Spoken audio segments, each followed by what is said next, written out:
jam 12 nih. Nih. Kemudian dari Kang Erwan, mohon maaf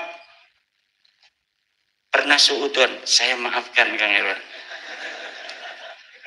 Dan saya itu sudah komitmen tidak akan marah pada siapapun mencaci saya, termasuk pada habaib. Tidak ada itu nanti saya tuntut mereka itu. Orang saya aja kalau digituin marah.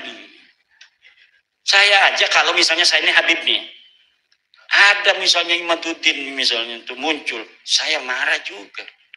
Sebelum nanti saya sadar. Dan saya doakan mudah-mudahan habaib semuanya sadar juga. Bahwa kita ini bukan benci. Kalau benci dari dulu saya tidak mengisbat Ba'lawi. Kitab saya sudah mengisbat Ba'lawi 2018 sebelum penelitian itu membuktikan bahwa saya tidak karena kebencian. Nah, ketika saya membaca, meneliti, menelusuri, ada kesimpulan lain, wajib saya harus menyampaikan. La yajuzu lil alimi kitmanu ilmihi fi hadzal bab. Tidak boleh kita menyembunyikan ilmu. Makanya saya sudah memaafkan. Termasuk pada yang ngancam segala saya maafkan. Ini adalah konsekuensi. Kalau kita tidak memaafkan berarti kita dari hawa nafsu. Udah jelas sesuatu yang akan kita bawa ini akan banyak menolak. Akan banyak yang mengumpat. Akan banyak yang mencela. Kok kitanya tidak siap untuk dicela? Bahkan akan menuntut orang mencela. Dia mah tidak salah mencela itu karena kamu membawa sesuatu yang berbeda. Walaupun kebenaran itu pasti akan membawa sesuatu hal yang tidak mengenakan bagi orang-orang terkait. Baik bagi Ba'lawinya maupun bagi orang-orang yang mencintainya. Tetapi kalau tidak disampaikan, tidak diberitahu, kita salah. Membiarkan orang dalam kesesatan. Banyak yang dirugikan juga saudara kita. Banyak yang didawir. Tuh, kemudian mengapa baru sekarang? Iya karena baru sekarang aku dapatkan bukti-buktinya. Oh, tidak dari dulu. Nggak enak suaranya ya. Ya itu saya bingung kan. Kenapa baru sekarang? Ya kayak sekarang tahunya gimana sih? Kenapa baru sekarang? Kenapa enggak dulu? Ya dulu mah tugasnya Yai Hasyim Asy'ari. Tapi tidak ada alasan Mbak Yai Hasyim Asy'ari meneliti nasab habaib. Kenapa? Habaibnya masih bagus-bagus. Ngapain orang ngaku cucu Nabi, orangnya soleh, orangnya alim, kita curiga? Nggak ada alasan. Lah kalau sekarang kita ada orang ngaku cucu Nabi, susah caci maki, tidak seperti Rasul. Ngaku cucu Nabi, suka ngerampas akuarium orang. Ngaku cucu Nabi, minta istri orang. Ngaku cucu Nabi, flexing, nggak malu-malu. Ngaku cucu Nabi menampakkan kemewahan duniawi. Ngaku cucu Nabi joget-joget melulu. Hayya, hayya. Udah itu tidak sah jadi wali nikahnya kata saya itu. Seluruh habaib tidak sah jadi wali nikah. Jadi saksi nikah. Kecuali ada kiai yang lain duduk 2 orang. Kalau cuma habaib 2 orang tidak sah itu nikah. Kenapa? Ya karena nggak ada muru'ah. Syaratnya seorang saksi itu harus muru'ah. Muru'ah itu diantaranya hilang kalau dia suka main catur. Main catur tiap hari. Dari jam 2 sampai habis maghrib. Wis adzan gue terus bae durung diren mah. Kecuali sudah kemakan itu rajanya mati baru yuk salat dulu katanya. Walaupun tukang salat kalau suka main catur, tidak ada yang lain saksi nikah cuma dia yang suka main catur itu berdua enggak sah itu. Kenapa syartul saksi itu salah satunya harus sahibul muru'ah. Yang kedua, tukang joget. Itu orang yang tidak punya muru'ah. Makanya jadi kita lakawali. Ning deweke, ning Ba'lawi ku lakawali. Aja uti-uti kualat. Kenapa? Wali tidak ada yang tidak punya muru'ah. Uang Orang yang dianggap walinya aja dari mereka mah masih gelem joget-joget. Lah dari mana itu? Kita madhabnya madhab Syafi'i, kata Fathul Mu'in, muru'ah itu diantaranya hilang satu, makan di pasar, di pinggir jalan, tanpa menggunakan peci. Yang kedua, main catur terus menerus, suka main catur. Kalau main catur sekali-kali, 10 tahun sekali, itu enggak. Yang kedua, yang ketiga adalah joget. Joget, walaupun sekali kalau di syuting itu berulang-ulang, itu arane mudawim. Walaupun sekali jogetnya, tapi pengulangannya dia itu sadar di kamera, mau joget. Itu sudah hilang, walaupun hanya sekali. Kenapa? Videonya terus diulang. Akan jadi pelajaran bagi santri-santri kita. Kalau mereka dianggap orang yang soleh, nanti anak-anak kita, orang-orang Jawa, yang kiainya, coba lihat ada nggak sih kiai NU yang turun itu? Ada Gus Baha, katanya Gus Baha mah dipaksa itu, lihat videonya. Dipaksa nggak mau Gus Bahanya, tapi nggak enak. Ada di dalam majmuk, bagaimana kalau nggak enak? Ada itu. Kalau nggak enak ditarik begitu, masa? Nggak mau, langsung pencak. Wih, nggak bagus. Coba lihat Gus Baha ketika joget itu, dia tidak mau. Dia dipaksa. Mungkin supaya ada alibi. Weh, ada kiai Jawa juga yang joget-joget itu. Tidak ada. Kiai-kiai yang NU, Suriah NU, joget marawis. Hanya, nggak ada. Itu sudah qillatul muru'ah. Sudah tidak sah jadi saksi nikah apabila munfaridaini. Kalau yang lain ada nih, santri misalnya ada 5 orang duduk, dia jadi saksi muayyan, tetap sah. Habib jadi saksi muayyan itu. Kenapa? Dianggap itu jodoh, itu sing saksi bener mah. Walaupun tidak dicatat. Tapi kalau saksinya hanya mereka berdua, siapa saja yang pernah dinikahkan oleh habaib berdua saja, tidak ada yang lainnya, ulangi lagi nikahnya itu. Ipremin nih hukumnya begitu. Katanya kita ngaji kitab kuning. Oh, kitab kuning barang yang habaibnya, kecuali habaib. Jangan, nggak bisa. Semuanya masuk. Apa alasannya habaib tidak masuk dalam apa joget-joget itu? Joget hilang muru'ah. Hilang muru'ah, tidak sah jadi saksi. Siapa yang paling dianggap wali di Balawi? Semuanya pernah kita lihat joget. Nah, ini kita mau orang percaya nih wong joget jadi wali. Nggak percaya orang joget jadi wali itu nggak percaya. Laisa fihim waliyun mufradan munakkaron, ya dulu alal qillah itu. Laisa fihim waliyun yaumina hada. Laisa. Cirinya apa? Ya cirinya itu joget itu. Siapa sih paling soleh? Pasti joget itu dari mereka. Wali-wali kita, apa wali-wali kita? Kiai-kiai kita nggak ada. Wis jadi ketua Suriah atau Suriah MWC, udah malu dia. Peci ning dindi, ning sawah benyak macul ke peci. Sudah jaga muru'ah kiai-kiai kita itu. Jangan yang sudah jadi santri aja, jaga muru'ah. Mau izin sama saya pakai sarung, jaga muru'ah dia. Liganya mah di dalamnya pakai celana. Pas sampai terminal mah belum kuat dia, dibuka sarungnya. Itu namanya jaga muru'ah kepada guru. Gak mau kelihatan tidak seperti saya. Itu jaga muru'ah itu begitu. Kehormatan itu. Allah mawurru dohiran wabatinan kita. Ya muru'ah itu kepada manusia. Menjaga kehormatan itu di hadapan manusia. Kalau kita tahu ini di kamera, jangan joget walaupun sekali, karena kamera itu bisa diulang-ulang. Gitu.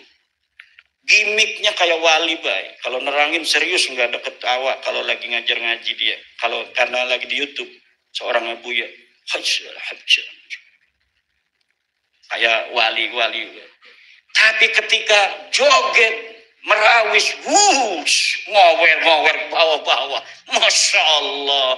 Ternyata dia serius, itu gimmick. Apa? Hanya gimmick saja.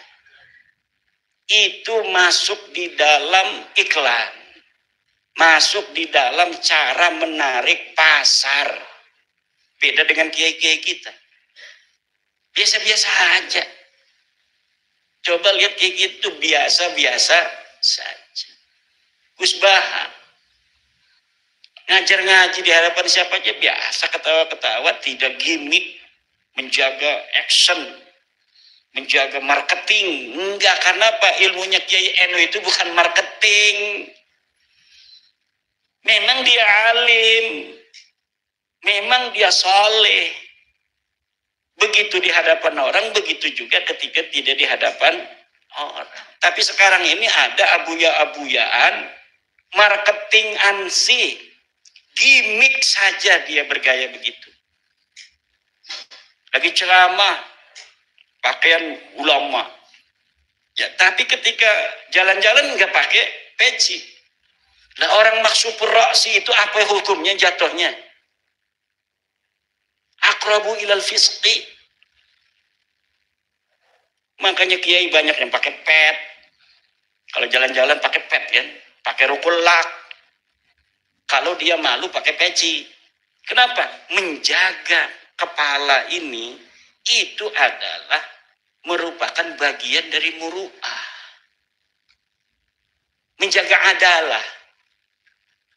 Tapi ada orang-orang yang gimmick sekarang. Kalau lagi nggak dia di pengajian pakainya lepis, pakai jas, pakai jaket kayak itu preman dan sebagainya.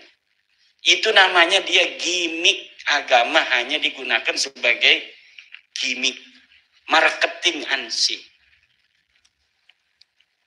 Sudah jam 12, ini kita lanjutkan dari Pak Abdul Hadi Arianto. Sering minta oleh-oleh, ada Habib sering minta oleh-oleh seperti akuarium.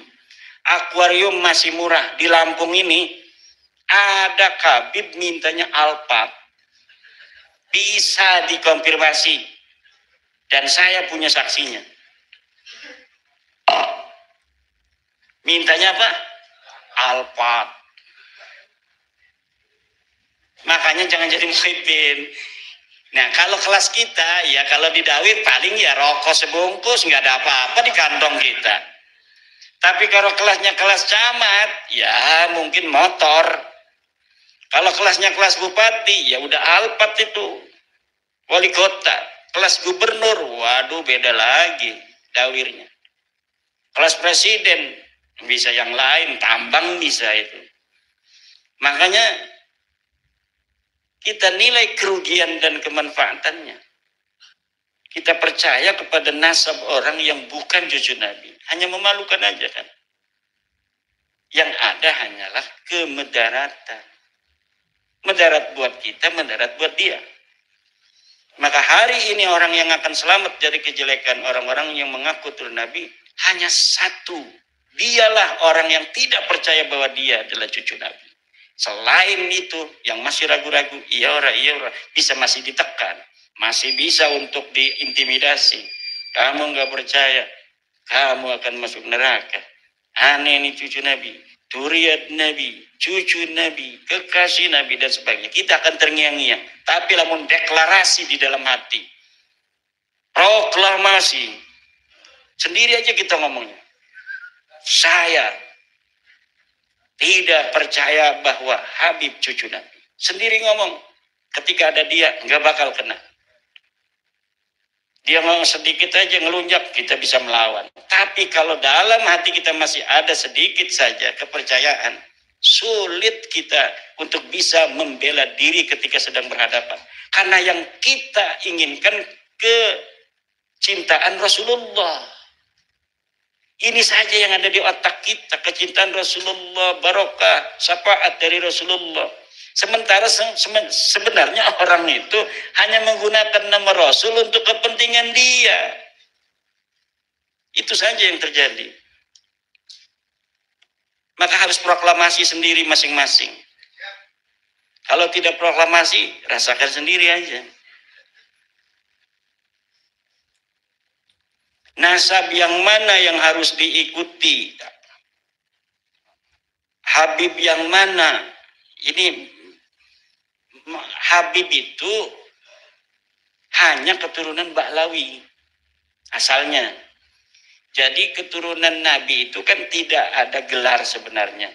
Cuma kemudian di abad ketiga Hijriah muncul sebuah tradisi dari umat Islam, dimulai dari para raja-raja menyebut turunan Nabi Sayyid dan Syarif. Kemudian berlangsung terus Sayyid Syarif, Sayyid Syarif. Ba'lawi ini ada di Mekah sebagian. Tidak boleh oleh Syarif Awan Mekah, penguasa Mekah menggunakan Sayyid. Karena mungkin sudah tahu mereka. Ini mengaku, kan mengaku itu namanya iddia. Iddia itu harus diikrar oleh orang-orang yang sudah sebelumnya ada. Orang yang ngaku anaknya Kiai Imam Syafi'i itu namanya iddia. Nah kata Imam Syafi'i, betul dia anakku, itu namanya ikrar. Nah di sana dia mengaku turun Nabi dengan gelar Sayyid, tidak boleh oleh Syarif Aon. Kalau enggak pakai Sayyid apa ya? Habib. Pakailah Habib. Kemudian bikin narasi di Indonesia. Turunan Nabi itu ada yang bergelar Sayyid, ada yang bergelar Syarif, ada yang bergelar Habib. Kalau keturunan Nabi yang ulama, itu Habib. Kalau keturunan Nabi saja bukan ulama, Sayyid. Nah, akhirnya inilah Habib ini seperti lebih besar daripada Sayyid. Dan ini dibangunnya narasinya puluhan tahun. Sampai sekarang terbentuk. Makanya kadang kiai-kiai saja masih salah ngomongnya kan. Kata kiai, itu Sunan Gunung Jati masih Habib. Maksudnya masih turunan Nabi. Bukan Habib itu artinya turunan Ubaidillah. Itu masih Habib. Itu juga masuk Habib ya. Itu saking sudah suhro istifadohnya istilah itu. Bahwa Habib itu turunan Nabi.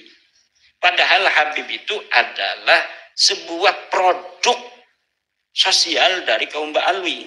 Untuk menaikkan level dia sebagai pengaku keturunan Nabi yang paling hebat dari pengaku keturunan Nabi yang lainnya. Karena dia itu tidak boleh menggunakan Sayyid di Mekah, maka dia menggunakan Habib. Setelah itu pinter dia. Habib itu turunan Nabi yang sekaligus ulama. Kalau yang belum ulama tetap dipanggilnya Sayyid. Lah akhirnya kan hari ini orang yang Sayyid itu tidak terlalu dihormati. Datang Sayyid Fadil Al-Jailani dari Turki, dari Lebanon, turunan Syaikhul Qadir. Biasa-biasa saja. Wong gelarnya bukan Habib. Tapi lamun ana wong sing pakai gelar Habib itu dihormatinya beneran. Karena apa? Kalah menggunakan istilah oleh sebuah iklan yang terus-menerus. Nah, ini makanya dalam teori kebenaran hari ini, kebenaran itu bukan hanya kebenaran, tapi kebohongan yang diulang-ulang pun nanti akan bisa menjadi sebuah kebenaran. Dan itu yang sudah terjadi. Kemudian nasab yang mana? Ya, nasab yang terbukti dia itu sahih sebagai turunan Nabi, dialah turunan Nabi. Nah, kalau Ba'lawi ini sudah terbukti bukan turunan Nabi. Nah, kalau ada orang mengaku dari turunan Ar-Rasi, sebelum kita meneliti, maka yabqa ala halihi. Dia masih sesuai pengakuannya. Untuk mengetahui benar tidaknya, teliti. Coba silsilahnya ngaku turun Nabi dari atas ke bawah atau dari bawah ke atas. Oh, binanu. Kita lihat di dalam kitabnya. Kitab-kitab nasabnya harus punya. Kalau kita nggak mau, biarkan aja kita dalam pengakuannya itu. Hormati saja dia sebagai mana pengakuannya. Itu. Jadi hari ini nih, selain kitab nasab, DNA juga bisa untuk menjadi validasi nasab. Bukan untuk ngacak-ngacak nasab. Udah dites DNA aja dia J1. Nah, itu udah deket itu. Kalau udah tes DNA-nya J1, tinggal mencari kode-kode Quraisy, mencari kode-kode Sayyidina Ali. Karena tidak setiap J1 juga turunan Nabi. Tapi syarat pertamanya harus haplogrupnya J1. Sesudah haplogrupnya J1, baru dilihat apakah ada kode Quraisy. Itu ada di dalam badan kita nih, kode Quraisy. Sekian. Kode Sayyidina Ali, GFC 1050 atau 15.000 ya, itu saya lupa itu. Itu ahlinya Dr. Sugeng. Itu ada semuanya. Jadi hari ini kalau ada orang ngaku Nabi dibawa ke tes DNA, itu langsung sahih. Kalau kita begini kan sebenarnya masih bisa dibantah-bantah, bisa bohong. Tapi getih mau bisa. Paling dia menggunakan teori lain untuk bisa menyelamatkannya, yaitu dengan paham keagamaan. Tes DNA haram. Harus begitu. Kalau nggak begitu, mereka berarti udah menyerah dong. Selagi mereka masih ngomong tes DNA haram, itu masih ada perlawanan. Tinggal kita mencari dalil. Istidlalnya dari mana DNA haram itu? Nggak ada kan, cuma fatwa haram tapi nggak ada istidlalnya. Sedangkan dalam kaidah, idza wujidatil maslahatu fasamma syar'ullah. Ketika maslahatan itu ada, disitulah ada syariat Allah. Jadi sesuatu yang tidak ada dalilnya dari Al-Quran Al-Hadis, tidak ada di ijma'nya, dikias juga susah, ya kita tinggal maslahat apa tidak buat masyarakat. Idza wujidatil maslahah fasamma syar'ullah. Idza wujidan nasu fasamma al-maslahah. Kalau nas itu ada, disitulah ada kemaslahatan. Nas sudah ada di Al-Quran. Walaupun tidak sesuai dengan akal kita, pasti di situ ada kemaslahatan. Tapi untuk sesuatu yang tanpa ada nas, itu yang dilihat adalah maslahat apa tidak. Kalau ada maslahat, disitulah syariat Allah. Kira-kira maslahat enggak tes DNA itu? Ada orang ngaku-ngaku nih, ini anak saya bukan anak kamu. Wih, anak saya, lahirnya dari istri saya. Iya, tapi waktu kamu pergi, saya buahin dia. Misal dia ngakunya begitu. Nah, ini harus dites DNA. Maslahat apa tidak tes DNA? Maslahat. Sekarang ada para ahli ngomong, kami bisa menelusuri sampai Nabi Adam. Yang ngomong Dr. Sugeng, Dr. Arikeng, Dr. Aswaibi dari Yaman, dan lain sebagainya. Dr. Abdul Aziz dari Timur Tengah ngomong bahwa keturunan Nabi itu kalau benar haplogrupnya J1. Ya udah, pada ahlinya yang ngomong. Masa yang ngomong itu ahli alfiah? Ya udah, yang ngomong ahlinya, ahli DNA. Di Indonesia ada, dia bisa berdebat. Dan malam Sabtu depan itu ada di Roma nanti dia. Nanti akan ada di Roma Irama tuh. Dr. Sugeng Sugiarto. Dari Badan Riset dan Inovasi Nasional. Nah, mereka, para dokter-dokter itu sudah ngomong, kami bisa bertanggung jawab bahwa ini mustahil cucu Nabi. Ya, percaya nih siapa maning menurut tes DNA. Menurut ilmu nasab dia putus, menurut sejarah tidak terkonfirmasi, menurut DNA dia melenceng. Lalu berdasar apa kita bisa untuk menerimanya? Husnudon itu la ibrata bidzannil bayyini khata'uhu. Itu kaidahnya. Tidak dihitung sebuah don kalau sudah jelas salahnya. Don itu kalau kita ditahu ini salah apa benar. Kalau sudah terbukti salahnya, nggak boleh don lagi. Karena udah salah, jelas. Taklid sama siapa? Taklid itu kalau kita nggak punya dalil. Kita udah punya dalil. At-taqlidu ba'da zuhuril hujjati haram. Apalagi kiai ngomong taklid, itu memalukan. Coba bagaimana zamut taklid itu di dalam Al-Quran, di dalam Al-Hadis, di dalam Ihya Ulumuddin. Bagaimana Imam Ghazali itu mencela taklid bagi orang yang sudah bisa baca kitab kuning, seorang alim, seorang ulama, nggak boleh taklid, dia harus istidlal. Sesuatu yang dimungkinkan hanya dengan membaca, baca. Dimungkinkan sesuatu dengan muqabalah 2 kitab. Kalau misalnya kurang 3 kitab, 4 kitab, kemudian kita ambil ini mana yang paling sahih dari beberapa kitab. Itu caranya bagi orang alim. Orang alim kok ngaji suwe-suwe 15 tahun orang balik-balik mondok, barang ditakoni masalah baklawi taklid. Lah otak kitanya buat apa? Kita belajar lama-lama ini mau dikemanain? Hanya gara-gara gak enak sama temen kita ngomong taklid masa lalu. Sampai ada kiai yang ngomong begini, saya nggak mau baca tesisnya Kiai Imad. Nggak mau saya. Kenapa? Kalau baca saya kena konsekuensi. Kalau nggak baca berarti kan belum kena khitab katanya. Iya, ngawak lumang karepe dewet, enak dewet. Dia nggak mau kena khitab dimarahi Allah. Dengan cara kalau ada kitab saya lari dia. Nggak mau baca. Karena kalau sudah baca, bagi orang yang punya akal, dia bisa untuk memahami, kemudian dia berfatwa tidak sesuai dengan pemahamannya, itu hukumnya haram. Makanya daripada haram gitu kan, lebih baik saya nggak baca katanya. Saya mah taklid aja di masa lalu. Saya tanya taklidnya sama siapa? Mbah Hasim. Mana kalimat Mbah Hasim yang mengisbat walawi? Tidak ada.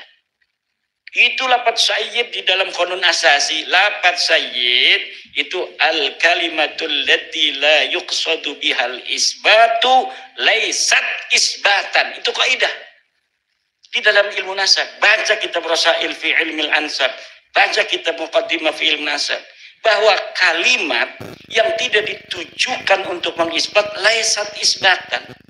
Dia bukan isbat. Li'annal isbata yahtaju ila dalilin kama anna nafya yahtaju ila dalilin. Isbat itu membutuhkan dalil, seperti menafikan juga butuh pada dalil. Saya menafikan ada dalilnya, banyak ratusan dalil kalau diurut. Sekarang Mbak Lawi ini mengatakan dirinya cucu Nabi, itu yahtaju ila dalil. Sekarang mana dalilnya?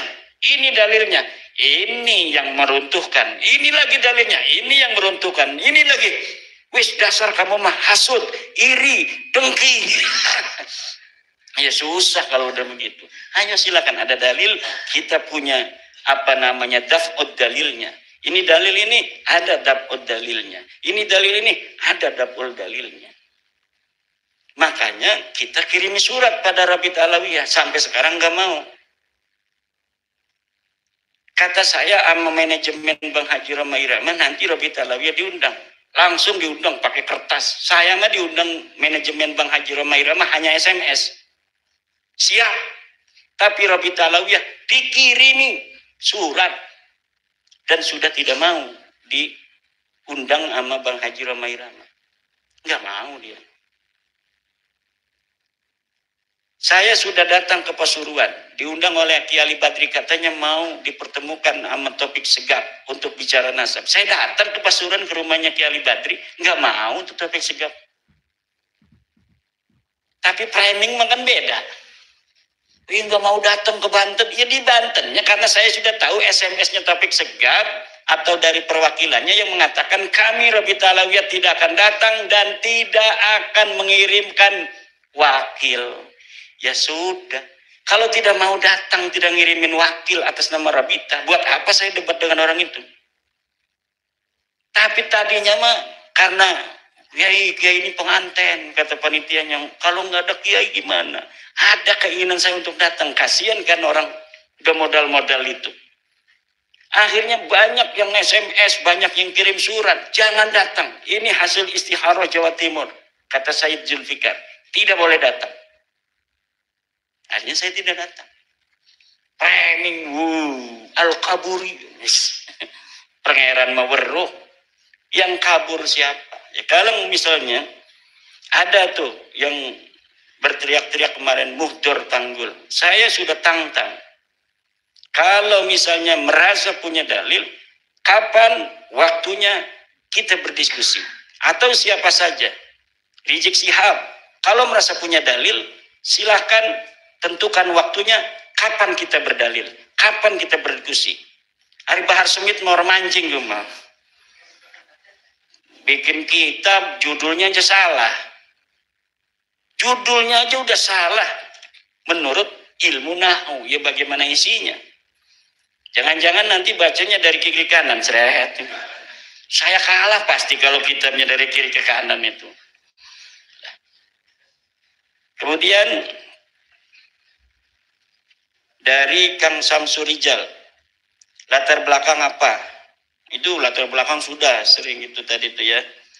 Tapi mereka bikin framing, katanya latar belakangnya itu karena mau kawin sama Syarifah. Syarifahnya menolak atau tidak boleh. Syarifah siapa? Istri saya tuh namanya Mahbubah Musyrifah, bukan Syarifah. Ikut orangnya juga tuh.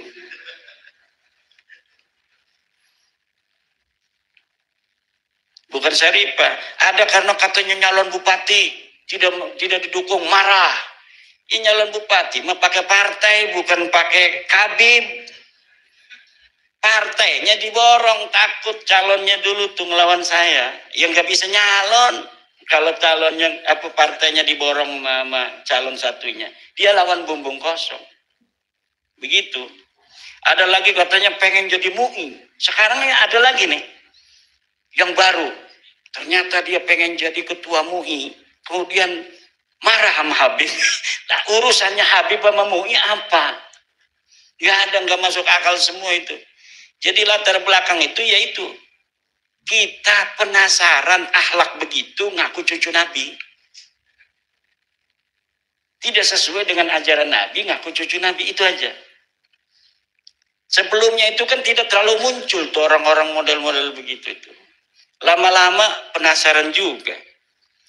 Kemudian apakah ada pihak ketiga ketika mereka mengaku sebagai keturunan Nabi itu? Saya tidak mendeteksi itu. Yang saya deteksi memang mereka sengaja untuk mencari leluhur mereka. Mereka ini tidak tahu leluhur mereka siapa. Yang tahunya mereka leluhurnya namanya Ubaid bin Isa bin Alwi. Begitu. Nah, ketika ada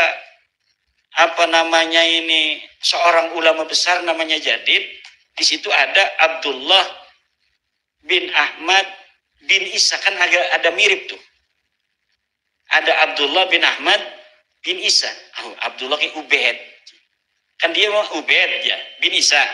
Ini ada Abdullah bin Ahmad bin Isa. Nah, ini mirip. Dia kemudian ngaku ke situ silsilahnya. Abdullah bin Ahmad bin Isa bin Muhammad An-Naqib bin Ali Al-Uraidi. Sekarangnya mereka Alwi bin Alwi bin Ubaid bin Ahmad bin Isa bin Muhammad An-Naqib. Sebelumnya bukan itu. Sebelumnya itu ngaku ke Bani Ahdal dulu. Ubaid bin Isa bin Alwi bin Himham bin Aon bin Musa Al-Qadim. Karena kemudian mereka tahu Musa Al-Qadim tidak punya anak Aon, tertolak oleh kitab-kitab nasab seperti Tahdhibul Ansab, mereka lebih pintar daripada yang dicangkok. Yang dicangkok sampai sekarang tertolak tuh. Karena Aon ini bukan anak Musa Al-Qadim. Tapi mereka sudah ngancrong ke Ahmad bin Isa ini pada abad 9. Mereka ini bersaudara. Ibnu Am, akhuhu wabnu ammihi. Kata Rumel kemarin dia bikin sebuah narasi. Ibnu Am itu maksudnya kan yang jauh juga Ibnu Am. Ya kita ini semuanya Ibnu Am, dari Nabi Adam, Qabil, Habil, Nabi Sis. Tetapi sebuah ibarah itu kalau didahului oleh pendahuluan yang maknanya dekat, maka makna setelahnya itu adalah makna yang dekat dengan makna yang dekat itu. Apa itu maksudnya? Di situ ada qadima jadduhu Muhammad bin Sulaiman minal Iraq ilal Yaman. Huwa wa akhuhu wa ibnu ammihi. Itulah adalah akhuhu wa ibnu ammi. Itu menandakan Ibnu Am ini adalah Ibnu Am yang dekat sekali, karena di situ ada akhuhu. Jadi akhuhu ini adalah Bani Kudaimi dan Bani Hadalin bersaudara. Yang satunya adalah saudara sepupu, berarti satu kakek. Yang anehnya juga Bani Kudaimi pun silsilahnya sekarang yang disebut saudara sakit itu berbeda semua tiga orang ini. Bani Kudaimi sendiri nyari silsilah, Bani Ahdal sendiri nyari silsilah, ini Ba'alawi nyari sendiri silsilah, semuanya berbeda. Orang yang bersaudara kemudian berbeda. Itu saya bisa memahami dari peristiwa Cirebon tentang nasab Sunan Gunung Jati. Wah, masa lalu berulang kembali, kata saya. Kita udah musyawarah di Cirebon bahwa Sunan Gunung Jati ke Musa Al-Kadim. Ada yang di Banten itu yang masih Ba'alawi. Nggak mau, kalau kita mah tetap ke Ubedillah.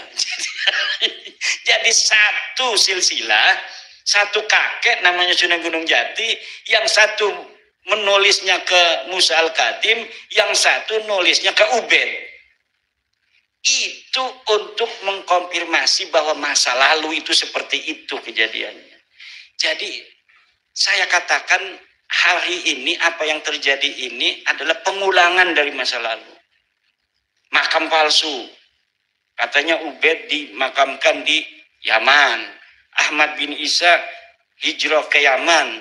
Mana buktinya? Buktinya adanya makam. Kata saya makam itu palsu. Kemudian muncullah makam Sumodiningrat, makam palsu. Seperti itulah dulu mereka mengisbat makam itu. Ini dapat Allah semua. Mereka ngomong Wali Songo 500 tahun tidak tercatat, makanya tidak bisa diisbat. Setelah diteliti, mereka 500 tahun lebih. Semuanya dibalas sama Allah. Semuanya itu. Ngomong apa baik deh ya. Engkau munculnya bukan dari saya, kebanyakan dari orang. Muncul sendiri. Narasi yang mereka bangun kemudian dijawab oleh kejadian-kejadian yang di luar kendali kita. Ini menunjukkan bahwa memang semuanya sudah waktunya. Qad tabayyana rusdu minal ghai. Kata Syekh Nawawi, ay tamayyaza al-haqqu minal batil. Wallahu wal muwaffiqu ila aqwami thoriqin. Wassalamualaikum warahmatullahi wabarakatuh. Sob, kali ini